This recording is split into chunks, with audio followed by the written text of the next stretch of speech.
Erev Tov, good evening. Welcome to our Thursday night Parashat HaShavua class. This Shabbat, we are going to read Parashat Nitzavim Vayelech, a double parasha. And Bezrat Hashem, hopefully we can walk out of here tonight with a new profound lesson on life. I saw a beautiful idea that I want to expand upon, written in the name of Rav Yaakov Weinberg, who Zecher Tzadik Livracha, who was the Rosh Yeshiva of Ner Yisrael, Baltimore. At the end of Parashat Vayelech, sadly, Moshe Rabbeinu, at the end of his life, is preparing to leave. He's preparing to leave the world. And he declares that he's not going to be leading the Jewish people into the land of Israel.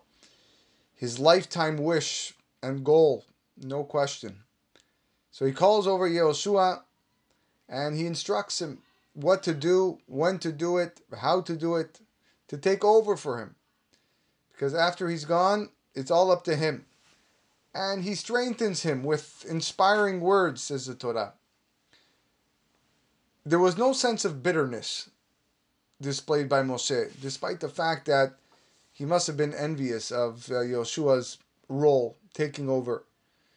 Had Moshe not sinned in Parashat Chukat with the rock, he, not Yehoshua, would have been the one fulfilling the dream to enter Eretz Yisrael, the promised land, as the leader of the Jewish people. But in fact, Moshe Rabbeinu gave Yehoshua leadership advice with a good eye, with an ayin tova, with even more enthusiasm than he had been commanded to give. Kodesh Baruch Hu said, Somech alav with one hand, and he was somech on him with two hands. As Rashi explains, Moshe teaches us much in the area of not engaging in damaging rivalries and competition, as did something that took place in the year 2002.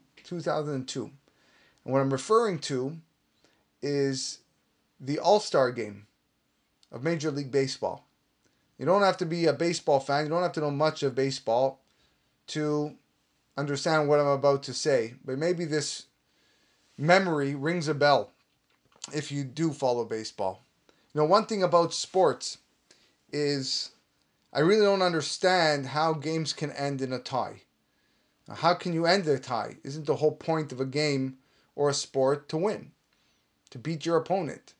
How could the players and fans tolerate when a team is tied? Just last night, actually, in baseball, a team won 29-0.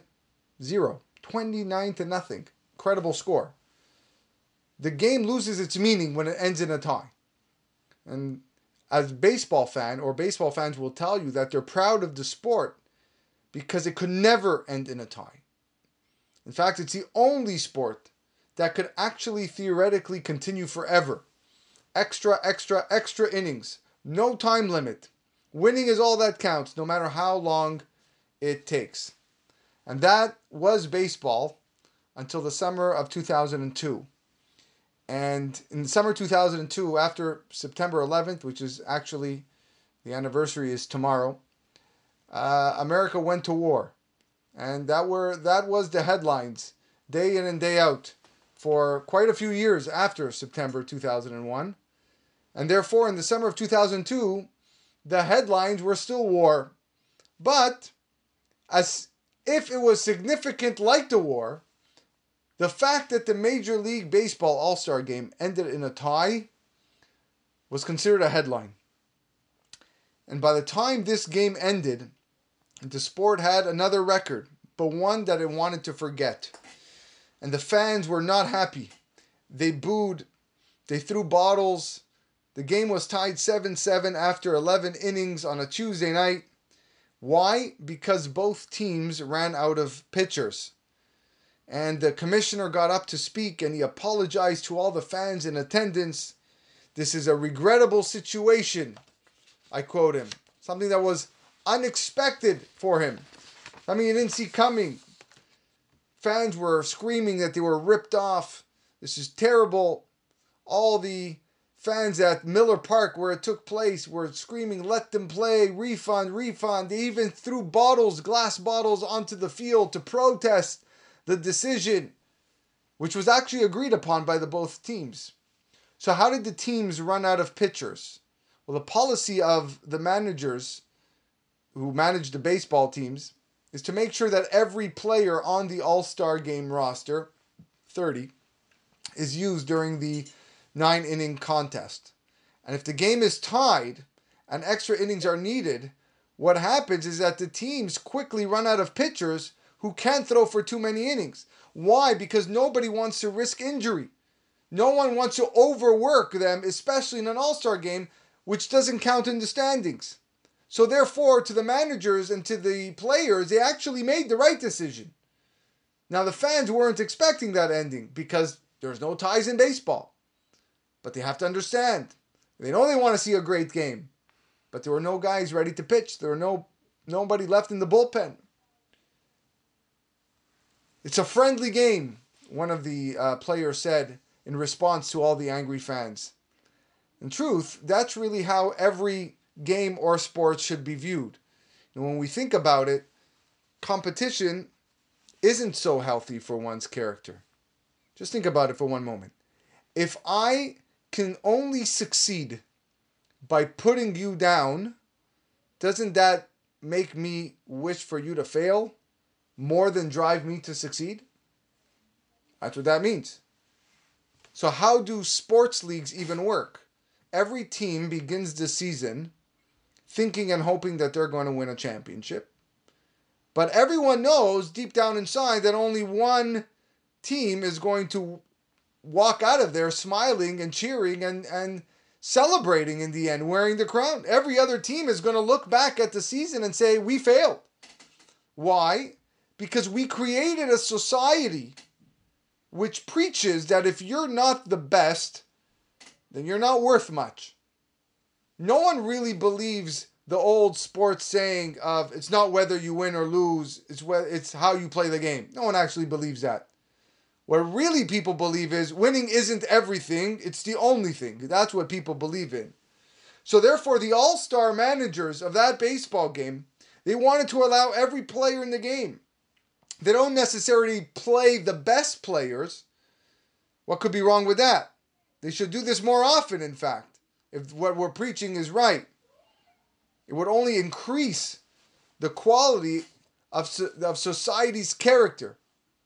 I read by Rav Bero Wein, a big tzaddik in this generation, and he writes very profoundly about the idea of competition.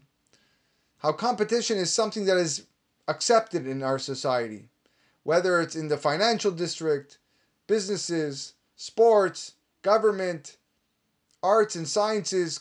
Competition is the fuel for the engine that drives our society forward. And without competition, we would be at the mercy of a controlled society that would stifle efficiency and progress and hinder us from improving. In fact, the Gemara actually speaks about competition and writes that in an educational and scholarly form, in matters of Torah, and again, learning, competition among scholars actually increases wisdom and knowledge. Because we're matching each other. We're trying to see who can come up with a new chidush, with a new novelty. But like all positive attributes, competition has to have its limits. Because competition that is unrestrained, that is vicious, becomes immoral. It's wrong. It's counterproductive to the society. In Parashat Shoftim, which we read just a few weeks ago, the parasha introduces a mitzvah and warns us against the idea of hasagat gevul. Hasagat gevul is really unfair and immoral competition. Hasagat gevul literally means overstepping your boundaries or illegally encroaching on your neighbor's border. And just like it's obviously wrong to move your fence even 1 centimeter over your property line to someone else's property, so too it's wrong to engage in unfair competitive practices in order to injure someone's business, in order to benefit your own business enterprise. And as naive as this appears at first glance, there is some sense behind this Torah policy, if you think about it. The Torah is interested in creating a fair and harmonious, compassionate way of living. And unfair practices through competition, when practiced regularly, openly, and without any shame, then that prevents success in society. It prevents the achievement of such a society.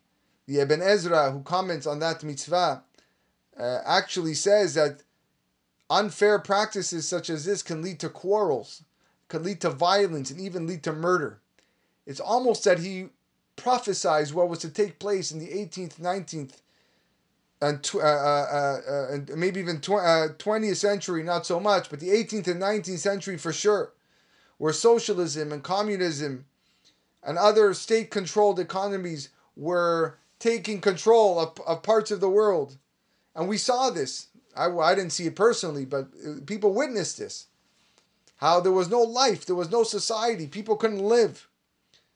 Unfair competition borns this horrible, unfair state-controlled, repressive tyranny, monopoly. And things go downhill from there. And the Torah frowns on such a society. It frowns on when people do everything they can in all their will to put down their neighbor. Negative advertisements, negative comments on people's products or services, whether commercial services or governmental services, it makes no difference. It's not allowed. Besides being a fact that is lashon hara, it's a form of evil speech. So therefore, we as 21st century consumers, this is hard to hear, because everything we see on television and we hear on the radio, the people we speak to, the salespeople, you speak to an internet provider, they'll trash the other internet provider. You speak to the one that they trashed, they'll trash the first guy. Back and forth and back and forth, why that person isn't good. And for us, it's very difficult to hear this. So we're not used to the type of society that the Torah is promoting. But the Jews and the Torah understanding of life, we have to try to swim against the current. We have to try to move not in that direction that we are facing, what we're regular to and what we see around us. The prohibition against hasagat gvul, encroaching the border, that affects many areas of life. And following this mitzvah guarantees the sanctity of privacy. It ensures the holiness of confidentiality and the civility of being fair, civil, trustworthy, business place, marketplace, sales, trade, so on and so forth.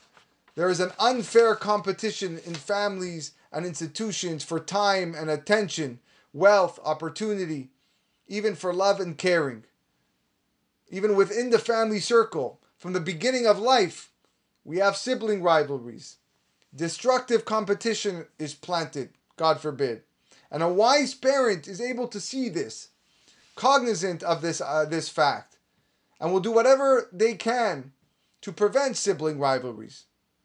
Those are the destructive aspects of competition, and they need to be controlled, they need to be minimized. Sibling rivalries go way back from the time of the creation of the earth, from Adam Arishon. Just look at Sefer Bereshit and what you see. You have Cain and Hevel. You have Avraham and his nephew Lot. You have Yitzchak and Ishmael. You have Yaakov and Esav. You have Yosef and his brothers. It's as if the Torah just wished to inform and impress upon us the true nature of human beings. Maybe that's what the Torah meant, that the human being is Yetzer Ra Mineurav. The nature of the human being is bad from the onset because we have this within us to create rivalries, to create competition. We are by nature competitive creatures. The competition begins at home and with those who are closest to us. We shouldn't think of our children as angelic, but rather deal with their true nature. recognize that we all have pitfalls and step in and make people work together, because each child is different. Even identical twins are not the same. And because of this fact, competitive nature is built. It's in our blood. It's in our bloodstream. It's a task of educators. It's a task of parents who are educating in the home to channel this competitiveness into positive behavior and create goals. And this is what the rabbis meant by their statement that competitiveness between chachamim, between scholars and wise men, that's the method for increasing wisdom and understanding generally. Without competitiveness in the world of learning, in the scholarly world, there can be very little creativity, very little advancement in all forms of life, technology, healthcare, finance, politics. The task is to direct the competition towards positive aims and to limit it so that it doesn't descend, God forbid, like the Ibn Ezra said, into violence and tyranny. And again, Rabbi Wine, and I quote him, he says that part of the problem with Esav, against his brother Yaakov, was that not so much of his competitiveness nature, but rather his insecurity. He always feels that his younger brother was tugging at his heel, that he was right there preventing him from achieving greatness, and he felt therefore he had to do something about it. So he scorns his birthright because he feels that fulfilling its demands, it's going to inhibit him. So therefore, yalla, get rid of it. He feels that only being different than Yaakov, that's how he's going to achieve respect. And all of his plans crumble. He cries out in anguish to his father that he wants the blessings that Yaakov received. He realizes that only those blessings that Yaakov has, which he has to share with Yaakov, can his destiny truly be fulfilled. And that's what Yaakov informs him. And their last meeting, eventually Yaakov will come to the mountain of Esav, and then Esav will be redeemed by his acceptance of Yaakov. That's going to happen in the end of days, and of the moral values and tradition of his family. And throughout the books of Tanakh, we find this constant struggle of insecurity versus acceptance and competitiveness versus conformity. And we are uncomfortable when we see people who are different than we are. But the only way to achieve personal greatness, Rabotai, is by realizing that our own inner security need not be weakened by the competitiveness with others. That's not how we should feel. We live in an environment that is scary. We live in an environment that motivates only through competition. Even our schools have student comparison charts on the bulletin board. They have spelling bees to determine who knows the spelling best, who knows the math best, who knows the science best. The focus has shifted from who knows things well to who knows things best. The Torah has a term for this, and it's not very complimentary. The term is mitkabed bekalon havero, gaining respect through another's disgrace. Such conduct, such behavior done continuously throughout one's life, that causes, God forbid, says the Rambam, to lose his share in Olam Haba, to be mitkabed bekalon havero. If all I have to do to be successful is to beat you, it's a whole lot easier to cause you to do worse than me rather than to get myself do better than you. And what's the result? What comes out of this? Simple. Students will not push themselves to be better. They will not push themselves towards their maximum ability. They will not set their goals higher to reach their personal maximum if all they have to do to flourish is defeat someone else. And what happens to the weaker students? What happens to those who know that they can't actually win the competition? What is their drive to do best? Does it really make sense to reward the brightest students more for easily winning than the slower ones who are really doing their best? We always say the guy who doesn't study and gets 100 versus the person that sweats nightly and only scores 60s or 70s. As a teacher, it's a very easy decision. The one who sweats. Watch kids when they play sports. Do they play for exercise and for the development of their skills, or do they play in order to win? Have you seen the pure, good-natured kids? All of a sudden, when they get onto the field, what happens? It's like they transform into this new being. Screaming tigers on the soccer pitch, on the basketball court, on the baseball field, on the ice hockey rink. He was safe, he was out, it went in, it didn't go in, I was fouled, screaming at each other. And when kids choose upsides to choose teams, we all were there, we were all kids, we all played recess, we all made our own teams. Do they even try to make the teams equal so that there is good competition? Or do they seek to get the best players on their team in order to win the contest? Are they not guilty of malbin penei havero barabim, of humiliating their friend in public, which also makes someone, God forbid, lose his share in olam haba? What do you think that child is thinking about when he's not chosen to play? Or when he is last, and he's always going to be last because he doesn't have the skills, or because he isn't athletic enough. So he's chosen last or second last. How does that last kid feel when nobody wants him? Yes, we should be competitive, but only with ourselves. If I ran the mile in 8 minutes last week, I'm going to try to run it in 7.5 today. If I got a 90 on my last test, let me attempt to get a 95 on this test. Winning does not have to mean defeating someone else. It can be accomplished by struggling against ourselves, trying to improve our personal past performance. And that's the lesson of that All-Star game. That All-Star game of baseball, it ended in a tie. Yes. And baseball fans will never forget that. And many were upset. But if you stop and you contemplate what actually took place on that night in 2002, you would be proud of the sport. You'd be proud of baseball. The league took a break from the value of competition because they wanted to let everyone get in the game and have a good, friendly time. And in doing so, they reminded the world that competition and winning are not what is important. Treating all people with respect should be the overriding value.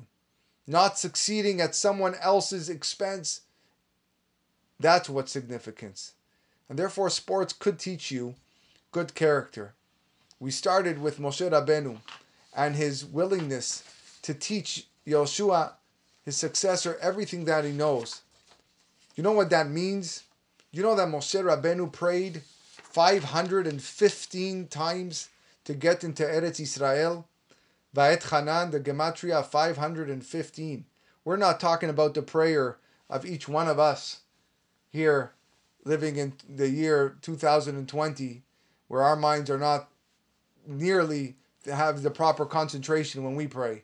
We're talking about tefillot of Moshe Rabbeinu, 515 of them, all so that he could be a berana ve'ere et haaretz hatova, all so that he could cross that Jordan River and see Eretz Israel. This was his lifelong dream, was to be there, to be buried there, to see what that land is all about, all the promises that he heard for years and years and years, what he went through to get to that point.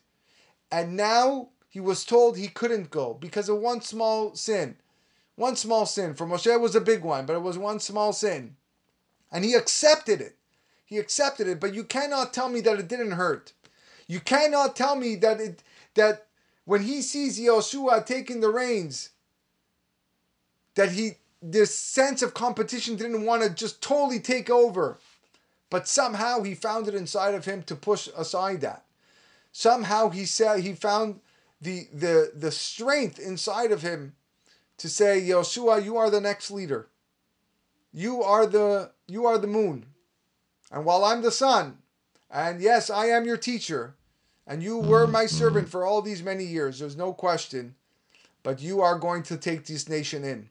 And I am going to do whatever I can to ensure that you are properly prepared with an ayin tovah, with inspiring words, with words that make a person feel good.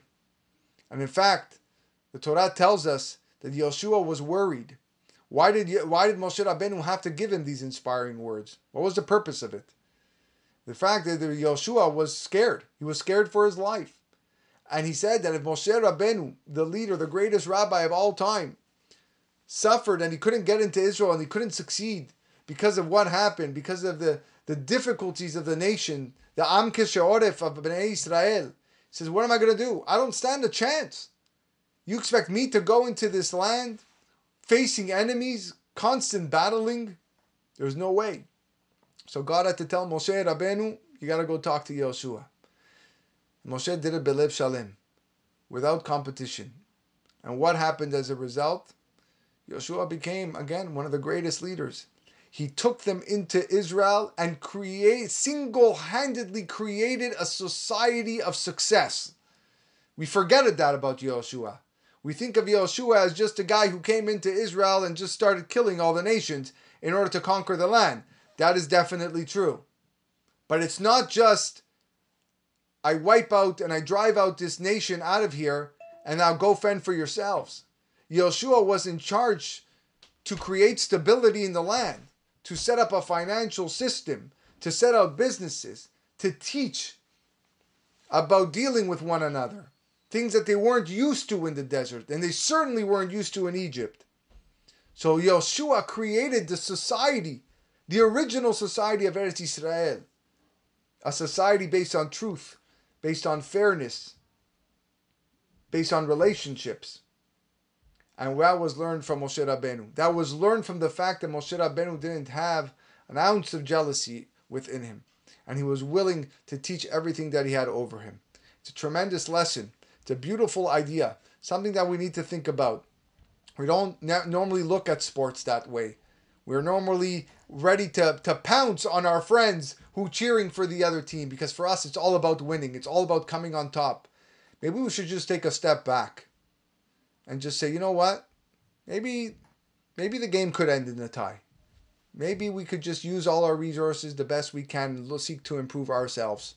As long as we can improve ourselves, then we've succeeded. We've succeeded. That is the lesson from this week's parasha, one of many. B'ezrat Hashem, we should all focus on this idea, that this concept that we face every single day in our lives, at work, at school, in our social circles, wherever we are. The idea of competition constantly faces us. Let's work on ourselves. Let's work to improve ourselves. Not care so much about what happens there. Again, that line is so crucial. If I can only succeed by putting you down, doesn't that make me wish for you to fail more than drive me to succeed? And if the answer to that question is yes, then we have a lot to work on. B'ezrat Hashem, we should work on this. And we come to work on ourselves more than anything. And be zocheh to the coming of Mashiach. B'mira b'yameinu. Amen. Have a wonderful night, everybody.